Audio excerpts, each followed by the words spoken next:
Je vous propose un palmarès des arnaques qui ont cours à l'heure actuelle et qui exploitent nos inquiétudes à propos de la COVID-19. 3 arnaques, on part de la moins pire jusqu'à la plus pernicieuse. Donc, 3e position, il y a le texto de la Croix-Rouge qui tente de vous faire croire que la Croix-Rouge se lance dans une grande distribution de masques, des masques pour tous les foyers canadiens, et vous invite, pour vous en procurer, à cliquer sur un lien.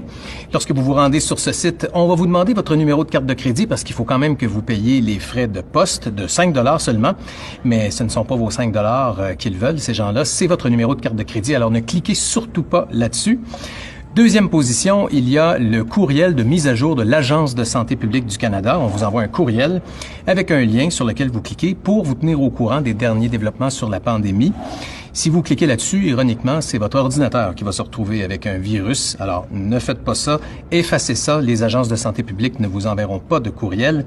Et la première position, quelques heures à peine après l'annonce de compensation financière aux citoyens qui en ont besoin par le premier ministre du Canada, Justin Trudeau, on commençait déjà à recevoir des textos qui nous invitaient à cliquer sur un lien pour remplir le formulaire pour obtenir cette indemnisation de 2500 $. Et si par malheur vous tombez dans le panneau, vous allez vous retrouver à remplir un long formulaire dans lequel vous allez devoir répondre à plusieurs questions.